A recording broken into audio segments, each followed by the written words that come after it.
Olá, pessoal! Então vamos dar início ao capítulo 4 e dessa vez vamos entrar nos saberes psicológicos no contexto medieval.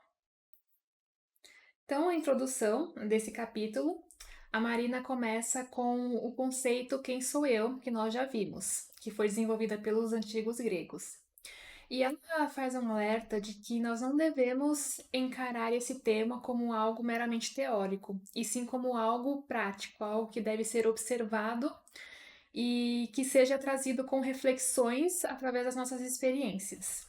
Então, ela primeiro vem trazendo uma recapitulação, né, desse conceito, quem sou eu, e também da linha do tempo dos conceitos psicológicos que já foram desenvolvidos até aqui.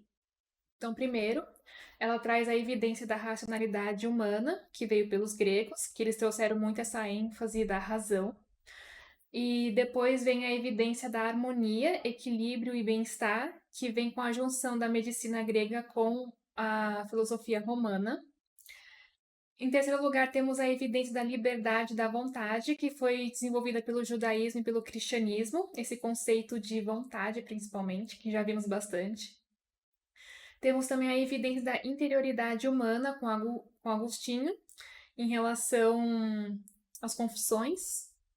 E temos também a evidência da complexidade somatopsíquico e espiritual da condição humana, que daí já vem com uma junção de Platão, Aristóteles e o estoicismo.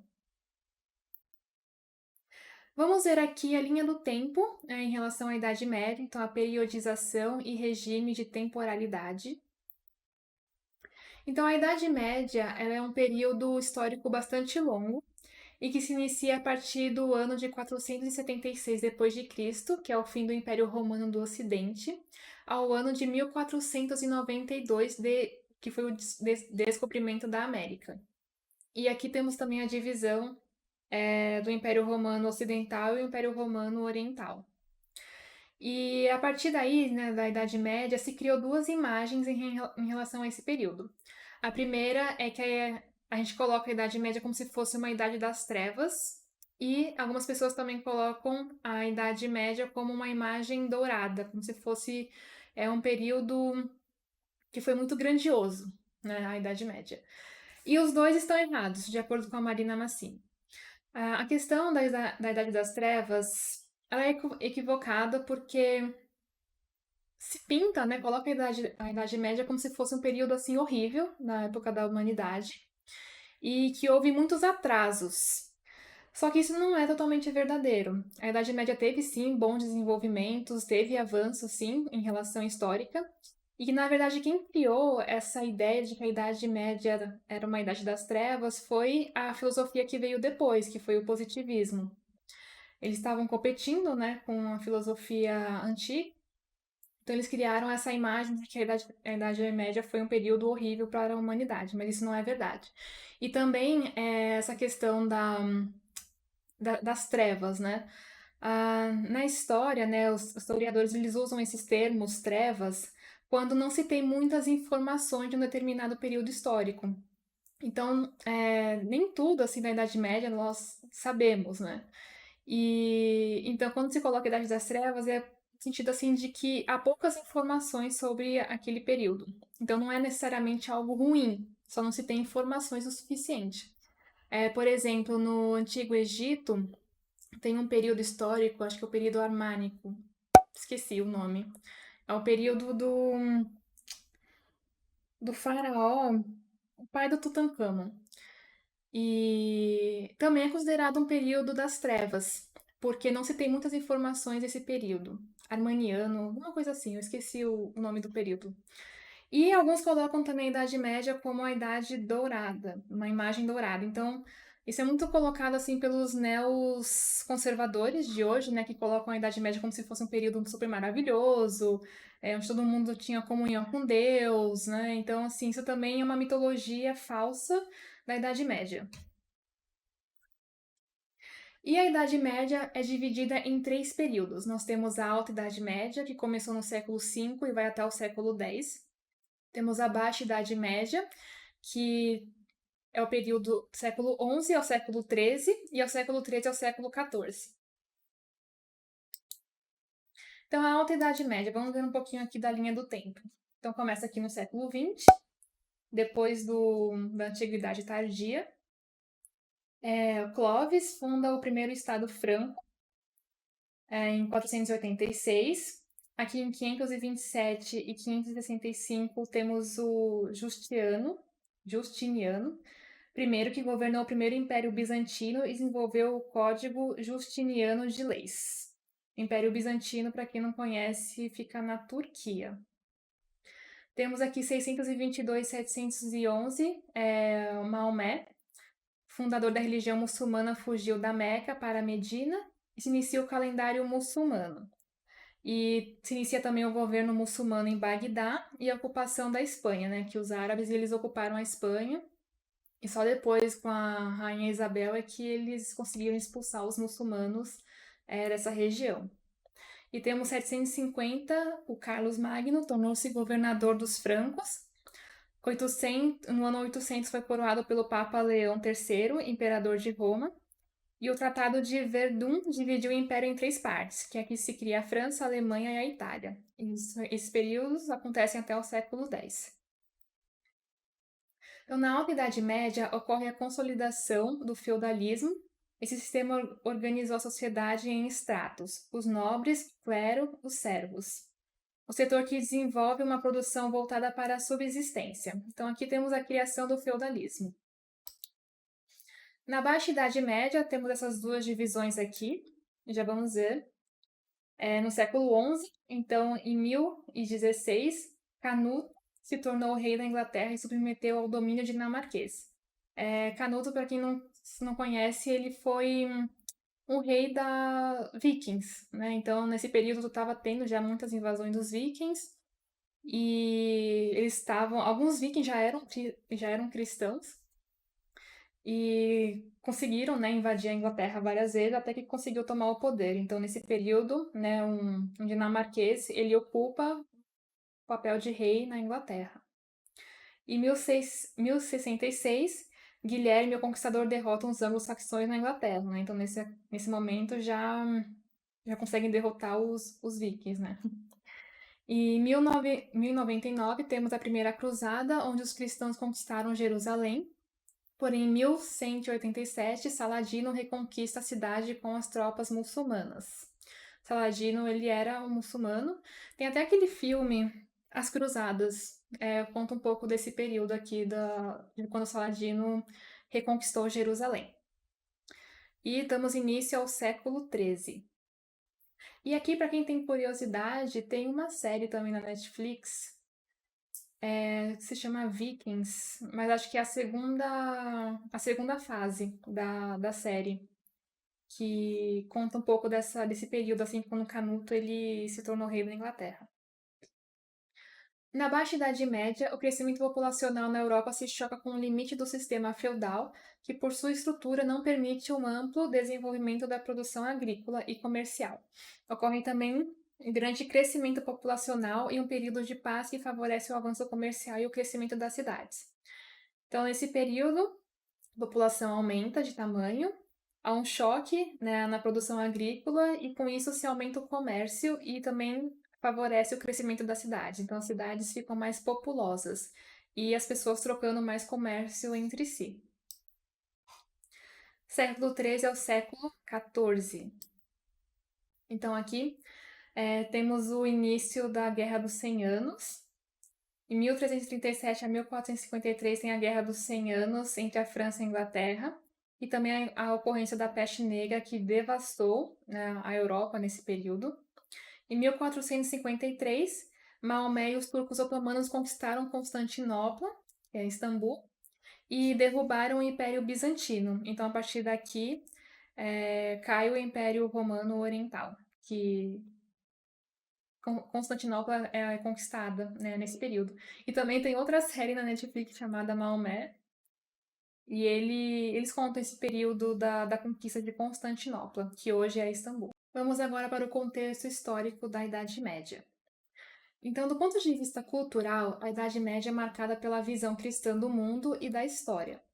Busca-se criar o reino do céu na terra como documentado pela construção das grandes catedrais que se erguem no território europeu. Trata-se de um mundo caracterizado pela interculturalidade. O cristianismo incorpora elementos do platonismo oriundos do norte da África, elementos do aristotelismo, introduzidos pelos árabes que ocuparam a Península Ibérica do Império Romano. E do Império Romano, o cristianismo recebe a tradição jurídica e administrativa. Do judaísmo, a tradição religiosa e o sentido da história. A cultura árabe fornece uma enorme contribuição em campos como medicina, arquitetura, álgebra, arte, culinária, e na filosofia introduz os textos de Aristóteles, pois até a entrada dos árabes, a filosofia cristã era fundamentada somente no platonismo. A nação muçulmana, na Andaluzia, no sul da Península Ibérica, no século XIV, tem uma biblioteca de mais de 500 mil volumes, centros de estudos e tradutores especializados que tornam acessíveis não só os textos de Aristóteles, como o esforço de compatibilizar o saber grego com a tradição religiosa. Centros importantes nesse diálogo intercultural são as universidades e as bibliotecas muçulmanas e monásticas. Então, por isso que ela fala aqui que há uma interculturalidade, porque já há uma mistura, né, de vários saberes de outros períodos, né? Então, aqui temos o cristianismo incorporado com a filosofia platônica. Temos também os árabes, que trouxeram a influência da cultura deles em relação à medicina, à culinária, à matemática, à arquitetura. E eles preservaram muito os estudos de Aristóteles. E com isso, eles começaram a divulgar, né, passaram o conhecimento de Aristóteles para a Idade Média, né, para a Europa. E temos também a questão da tradição jurídica, que veio dos romanos. Então, foi um período já de muita mistura em relação aos saberes, né, aos conhecimentos. E na Idade Média também se criam as universidades, né? Foi no período medieval que surgiu as universidades. Então, dentro do contexto medieval, a forma como o homem conhece a si mesmo é se espelhando em modelos ou em experiência de figuras exemplares, através da consciência de si. O ser humano molda a sua personalidade. Então, na Idade Média, dois modelos humanos se destacaram. Foram eles o monge e o cavaleiro. Vamos nos aprofundar nesses dois fenômenos. Então, na Antiguidade, os homens, né, eles se olhavam muito para os deuses, né? Os deuses eram os modelos de modelo, assim, de construção de si mesmo. Na Idade Média, esses modelos eles passam a ser os monges e os cavaleiros. Então vamos ver o que isso significava nesse período. O modelo do cavaleiro. Então, o modelo do cavaleiro ele foi construído na Idade Média. Ele vem do francês, significa chevalier, e vem do termo cavalaria.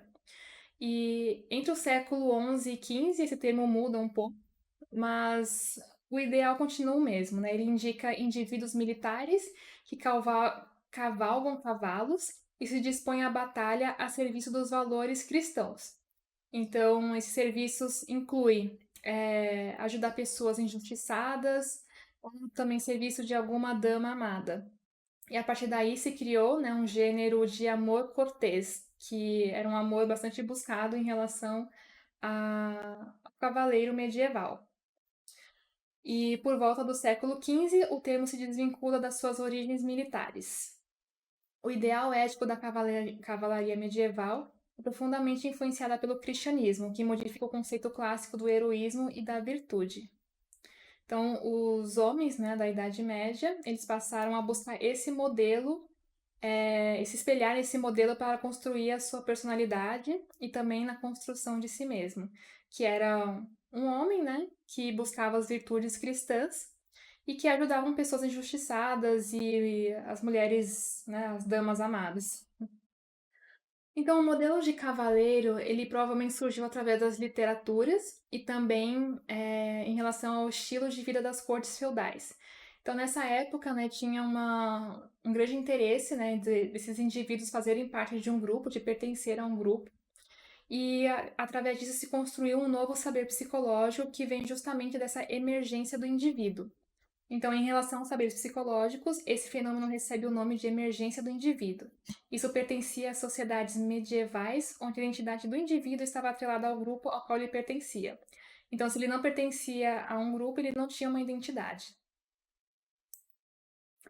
Além disso, podemos considerar esse modelo como um rito de passagem da infância para a fase adulta. Cada elemento de sua roupa, como espada, elmo, vestes, escudo e esporas, estavam ligados a símbolos cristãos de virtudes. Então, temos agora o surgimento do monaquismo, que seriam os mosteiros, as instituições monásticas da Idade Média. Então, a Idade Média ela é marcada pelos mosteiros. Essa instituição caracteriza uma boa parte desse período. Mônaco vem do grego monos, que significa solitário. Então, as origens do monaquismo remontam à tradição apostólica documentada pelos Atos dos Apóstolos, nos quais se relata que os cristãos punham tudo em comum e vendiam seus bens dividindo o arrecadado entre todos conforme as necessidades de cada um. Esse ideal começou, porém, a ser contaminado, de modo que os que realmente desejavam viver segundo esse preceito começaram a sair das cidades e a procurar em lugares desertos restabelecer a experiência comunitária originária. Então, né, eles tinham uma tradição de compartilhar, de vender os bens materiais, compartilhar com as pessoas necessitadas. Só que essa tradição começou a ser contaminada, corrompida, e as pessoas que realmente queriam viver essa tradição começaram a se afastar, a se isolar e a procurar outros lugares para conseguir viver essa tradição. Os mosteiros proporcionavam uma vida religiosa em comunidade, onde tinham horários para escrita, orações, celebrações, conduta social, hábitos alimentares, cuidados com os idosos, doentes e formação de jovens. Então se tornou um lugar assim de disciplina, um lugar de conhecimento, um lugar para se ter uma boa vida, uma vida equilibrada. Daí eles também se dedicavam aos estudos filosóficos gregos, romanos e helenistas, com foco para ter uma boa vida e tendo os cuidados dos afetos da alma. Então, como funcionava dentro dos mosteiros, né? Então, primeiro, eles tinham um estilo de vida para evitar vícios e paixões, que nós já conversamos sobre as questões das paixões.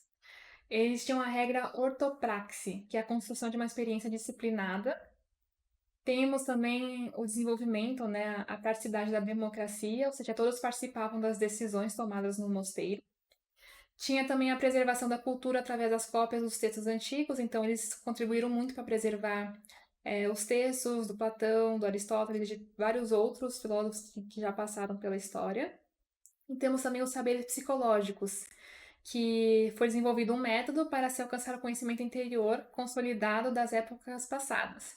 Então, através de toda essa construção da história dos saberes psicológicos, eles construíram uma comunidade, uma instituição que permitia a eles viverem esses saberes e colocar em prática para o seu desenvolvimento pessoal. Então, aqui já temos já uma consolidação dos vários saberes psicológicos na prática. Outros modelos importantes são os burgueses e os comerciantes. Então, temos o modelo do cavaleiro, temos o modelo do mosteiro, do monge, e agora temos mais outros dois modelos, que são os burgueses e os comerciantes.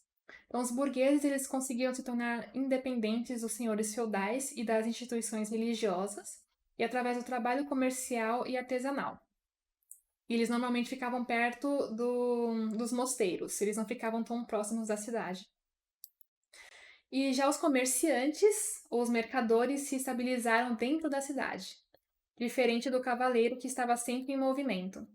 Com essa possibilidade, eles estavam fixos num território e tinham condições financeiras para se preocupar com a educação dos filhos. Com isso, começou a surgir instituições de ensino e de universidades. Então, os comerciantes eles estimularam a construção de um novo local para poder educar os seus filhos, já que eles já estavam estabelecidos dentro da cidade.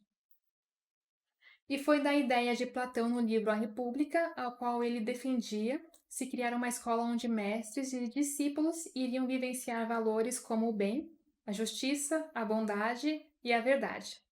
E também iriam compartilhar conhecimentos através do método dialético. Foi através dessa inspiração que, séculos mais tarde, em Paris, fundou a primeira universidade trazendo temas de filosofia, teologia e jurídicos. Então, o objetivo das universidades, né, que elas começaram, primeiramente não existia uma instituição, né, e era chamado de universidade. Os professores começaram a dar aula ao ar livre, na casa deles, então onde eles poderiam dar aula, eles davam aula. E o objetivo era transmitir uma boa formação, promovendo a arte de raciocinar. Então, as disciplinas que eram utilizadas eram o Trivium e o Quadrivium. Então, o Trivium eram disciplinas como gramática, retórica e dialética, e o Quadrivium estava ligado à aritmética, música, astronomia e geometria. E a partir do século XIII se acrescentou as matérias de metafísica, física e ética. E diga-se de passagem, tá melhor do que o nosso quadro escolar de hoje, essas disciplinas. Essas disciplinas, né, tanto o Trivium como o Quadrivium é considerado educação clássica, que é, ao meu ver, uma das melhores educações do mundo. Temos agora o eixo estruturante, a construção do arcabouço conceitual dos saberes psicológicos no âmbito dos conhecimentos especulativos.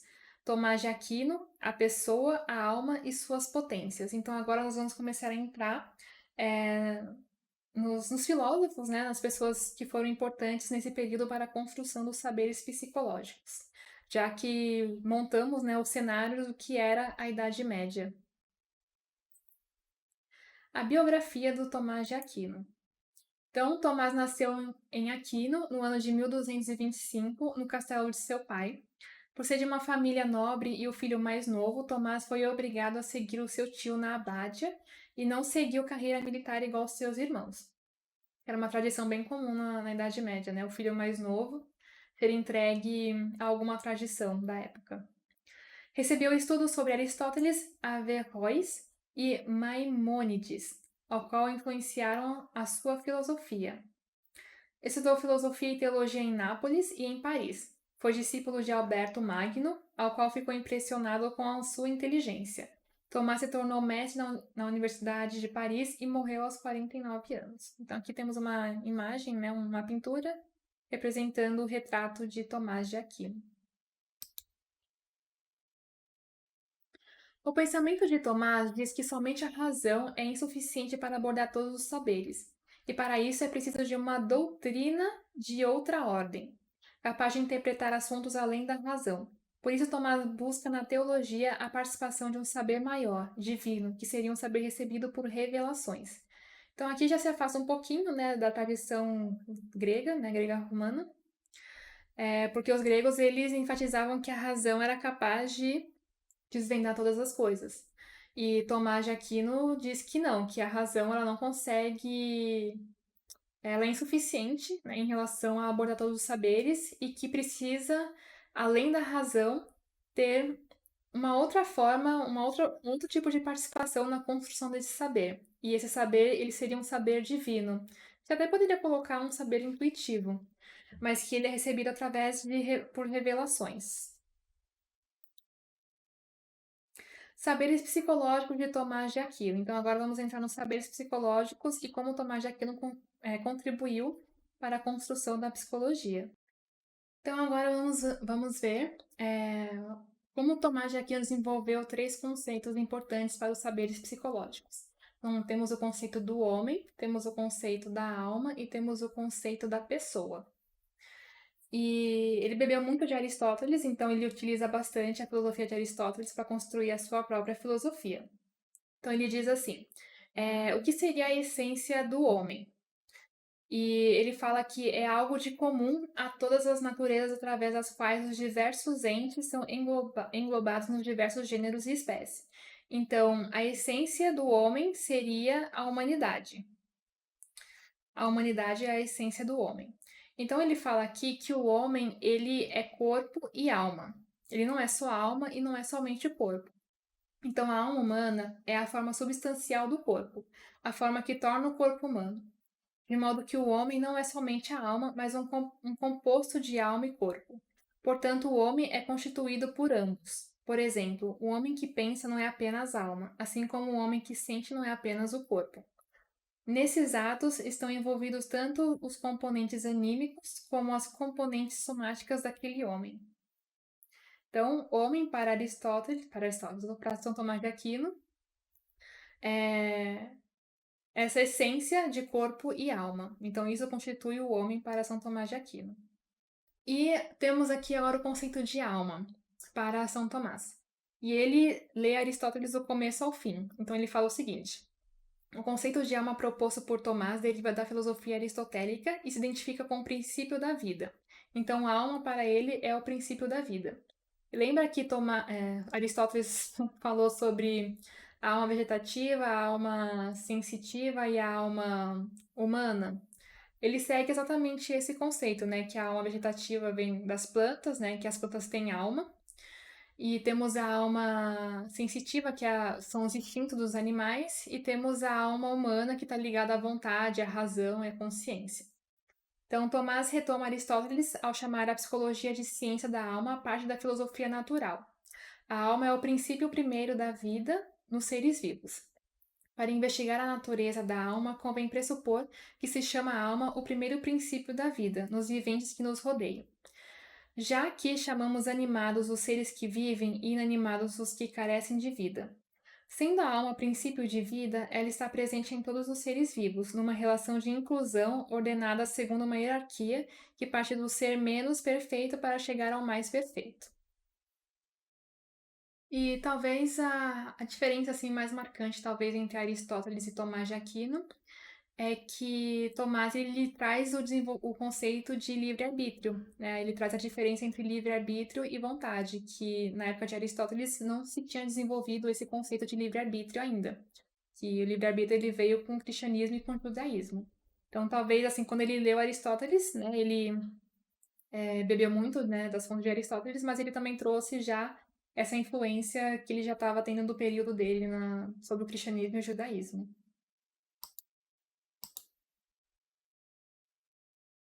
E aqui temos um quadro que mostra um pouco como funciona o psiquismo na concepção aristotélico-tomista, né? Aristotélico porque vem de Aristóteles e tomista porque vem de São Tomás. Então temos o dinamismo psíquico, ele é dividido em sentidos externos e internos, que seriam a nossa parte instintiva, animalesca. Temos os afetos e as emoções, a parte mais sentimental, e temos o entendimento e vontade, que aqui seria a parte mais da consciência, da razão, né? A nossa parte que tem a capacidade de fazer escolhas, que não vão se deixar se levar totalmente pelos afetos e nem totalmente pelos sentidos. E temos o conceito de pessoa. Então, para Tomás, pessoa significa substância individual de natureza racional. Este corpo, esta alma. A pessoa não é a mesma coisa que a essência do ser humano, pois esta compreende os princípios específicos dos seres e não os princípios individuais. Então, o conceito de homem está ligado a uma multiplicidade, né? Então, homem é a essência da humanidade, ou a humanidade é a essência do homem. Já a pessoa já entra em características individuais de uma pessoa. Então, se entra nas características individuais, ela não pode ser considerada somente a essência do ser humano. Ela pode ser considerada a essência de uma pessoa, mas não do ser humano como um todo. Tomás adota o conceito de pessoa desenvolvido por Boécio, definindo como substância individual de natureza racional. No caso do homem, a pessoa refere-se à totalidade do ser humano, que inclui tanto corpo quanto alma. Então, nesse caso, né, o conceito de pessoa para ele é como se fosse a totalidade do ser humano, e para isso está incluído tanto o corpo quanto a alma. Então, temos aqui agora o eixo estruturante, a voz interior e o imperativo de conhecer a si mesmo. Sair de si mesmo como acesso à experiência da pessoa na tradição monástica medieval. Bento Bernardo e o conhecimento de si mesmo. Então, voltamos aqui para os mosteiros. Então, na vida monástica, existem várias práticas para o desenvolvimento individual. São elas a meditação, as orações e principalmente as leituras. Através das leituras é proposta uma modalidade chamada Lectio Divina, que seria a vivência como palavra dirigida por Deus. Então não basta só ler os textos, mas é preciso vivenciá-los. Não é só memorizar os textos. Então aqui, né, já trazemos um novo conceito, né, que é a Lectio Divina, que já traz uma nova prática, uma nova forma de encarar não só adquirir o conhecimento, mas também o desenvolvimento de si mesmo, que seria buscar vivenciar aquele conhecimento que você está adquirindo, e não somente memorizar por memorizar, que é o que muitas vezes a gente faz hoje, né? Até nas universidades de hoje, o objetivo é só passar na prova. Então, você lê, decora, escreve na prova e pronto. Não se tem uma reflexão e nem uma disciplina, assim, um exercício de praticidade em relação a viver aqueles conhecimentos. O conhecimento de si acontece diante desse espelho e é tido como um percurso que, para ser realizado, implica o envolvimento do entendimento, dos afetos e da vontade. Daqui deriva a figura de sair de si mesmo, tida como o deslocamento necessário para se obter esse conhecimento. A pedagogia monástica desenvolve, assim, uma arte meditativa concebida como um itinerário imaginário, que compreende lugares, estações e também degraus de uma escada. O núcleo da pessoa coincide com um lugar interior no qual o monge vive seu diálogo com Deus, ponto de chegada de seu itinerário espiritual. Estações, degraus e escada simbolizam as etapas do percurso. No exercício de meditação, ao percorrer os passos desse percurso imaginário, a pessoa conhece a si mesma. Então, aqui, ela está descrevendo as várias etapas para se alcançar esse conhecimento. Então, quando você lê um texto, você medita sobre esse texto, você, de certa forma, assim, sai de si mesmo, né, se coloca talvez em determinadas situações através da imaginação, né, porque você não está nessas situações objetivamente falando, né? E a partir daí você pode criar um diálogo com Deus, né? Então você pode criar reflexões através de meditações, através da imaginação, para que a partir daí você consiga subir degraus, né? Ter novos tipos de reflexões, receber novos tipos de informações para conseguir alcançar mais um degrau do conhecimento de si mesmo. E agora temos o eixo estruturante, a voz interior e o imperativo de conhecer a si mesmo, a difusão da autobiografia como confissão na Idade Média. Lembrando que a autobiografia ela veio muito pelo Agostinho. Não por ele, Nossa, peraí. Temos agora o eixo estruturante, a voz interior e o imperativo de conhecer a si mesmo. A difusão da autobiografia como confissão na Idade Média, né? Que aqui já temos a consolidação, né, do saber psicológico de Agostinho em relação à autobiografia. Então, na Idade Média, se retomou essa prática das confissões que veio de Agostinho pelos autores eclesiásticos. Então, nesse período, quem praticava mais essa prática eram os monges, mas que depois começou a se popularizar pelas pessoas comuns, que eram os cristãos. E a autobiografia, através da escrita, também se tornou uma prática mais acessível às pessoas. Então, mais pessoas começaram a aprender a ler, a escrever, e seu objetivo também era proporcionar uma autoanálise fiel de seus comportamentos a partir dos critérios morais cristãos. Então, a autoconfissão, a autobiografia, ou as confissões, né? Era uma prática também de se aprofundar em si mesmo e também de se autoavaliar em relação aos seus comportamentos, né? Sempre sendo guiados pelos valores cristãos. E temos agora o nosso último eixo estruturante, que é o equilíbrio e o desequilíbrio psíquico na perspectiva psicossomática da medicina da alma. Hildegard de Bingen, não sei como se fala esse nome, e a medicina fitoterápica dos mosteiros. Então vamos ver a biografia de Hildegard. Ela nasceu em 1099 e morreu em 1179. Ela foi uma abadesa, teóloga e mística. Em sua vida compôs poesias, hinos, antífonas e escreveu livros de medicina com receitas extraídas da natureza. Até hoje, suas obras musicais são reproduzidas e seus textos estudados. Além disso, também escreveu sobre suas visões místicas. Hildegarda é considerada uma grande figura feminina na Idade Média e foi proclamada pelo Papa Bento XVI como doutora da Igreja, e na Igreja Anglicana a reconheceu como santa. Então aqui temos também um retrato, né, uma imagem representando Hildegarda. E Hildegarda ela foi uma grande contribuição, né, em relação à medicina. Tudo aquilo que eu já falei agora, né, da questão poesia, da mística dela, mas em relação à medicina ela teve um papel bem, bem importante. Então, segundo Hildegard, Deus construiu a forma humana na estrutura do mundo, na verdade, até no cosmo, de modo que o homem é um pequeno microcosmo, né? Isso aqui já vimos com os gregos também, na antiguidade. Retoma assim a tradição platônica do Timeu. A ordem regular da natureza é considerada algo instituída por Deus, embora suscetível de ser anulada por ele, como também de ser destruída pelo próprio homem. De fato, Hildegard profetiza tempos de profundo desamor à natureza e desrespeito ao planeta. Tá ligado também aos nossos tempos de hoje. Ela profetizou isso. Que ia chegar um tempo onde o ser humano não daria valor ou tanto respeito e amor ao que vem da natureza.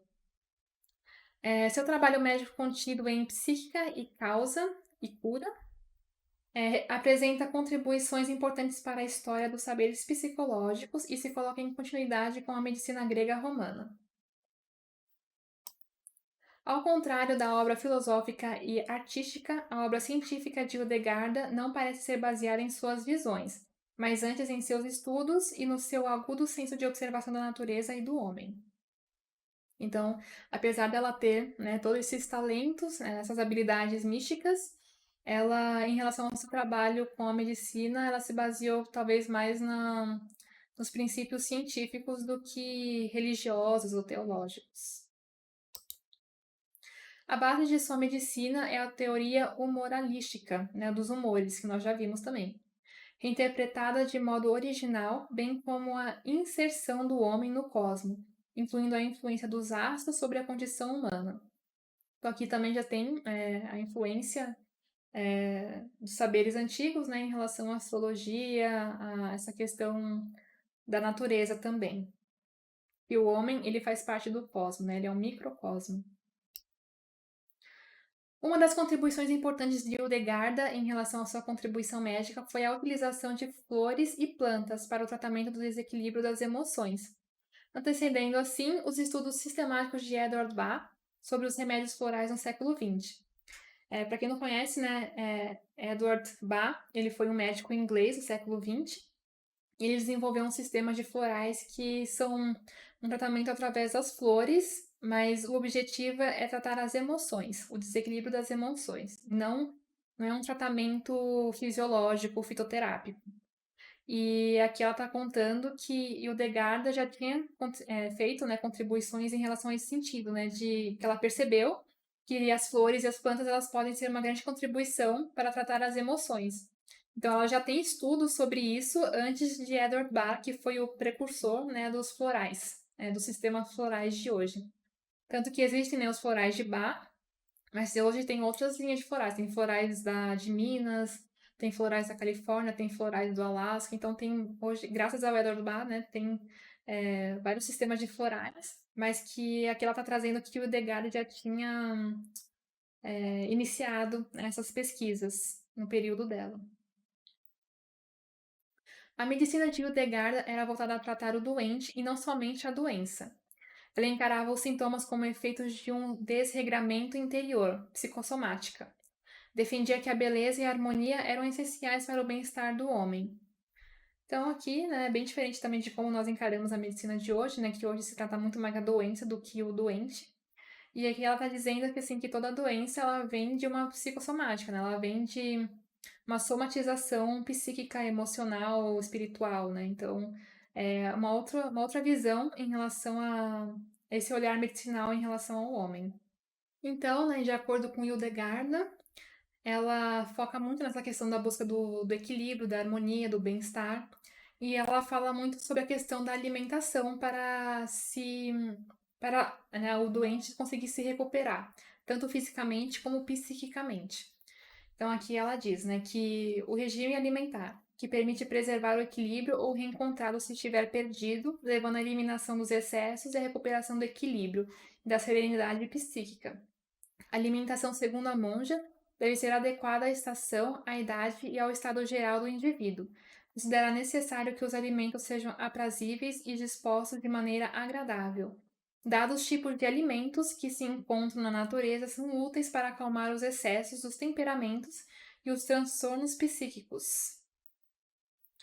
Em suma, a proposta de Hildegarda é a de uma verdadeira psicossomática, acompanhada por uma dietética e por um conhecimento fitoterápico, que a tornam uma das inspiradoras da moderna fitoterapia alemã.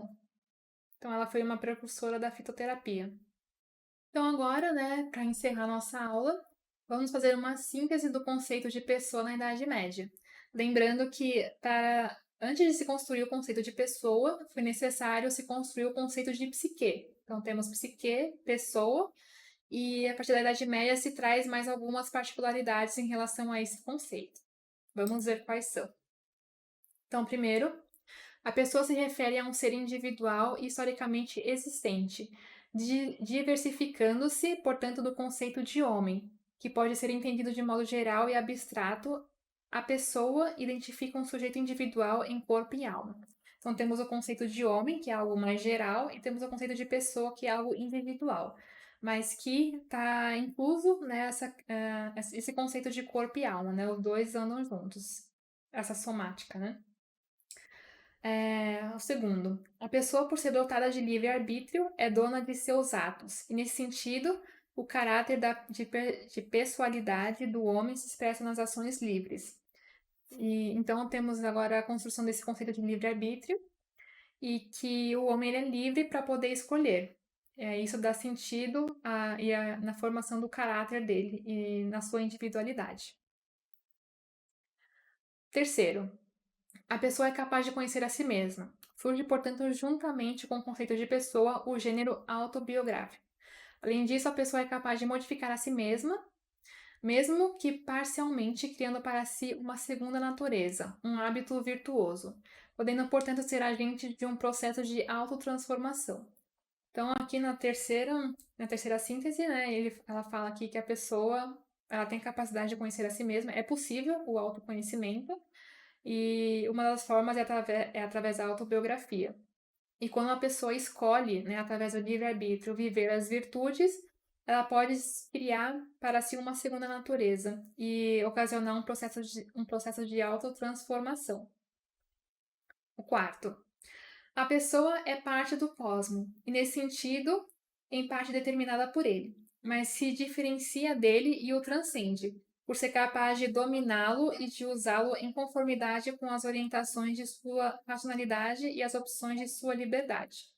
Então, a pessoa ela faz parte do cosmos, ela faz parte da natureza, mas que ela também pode aprender a se transcender e a dominar. Né? Seria dominar os instintos também, através da racionalidade e também na escolha da liberdade. E o quinto, a pessoa realiza-se à medida que se conforma com uma experiência modelar. Então, ou seja, uma experiência flexível, uma experiência onde ela pode se modelar, se flexibilizar em relação aos aprendizados de vida dela, né? Em relação a essa questão não só do autoconhecimento, mas de conseguir construir a si mesma, de conseguir se modelar de acordo com as situações. Então foi isso, pessoal. Eu espero que vocês tenham gostado dessa aula e nos vemos na próxima aula sobre o renascimento. Até lá!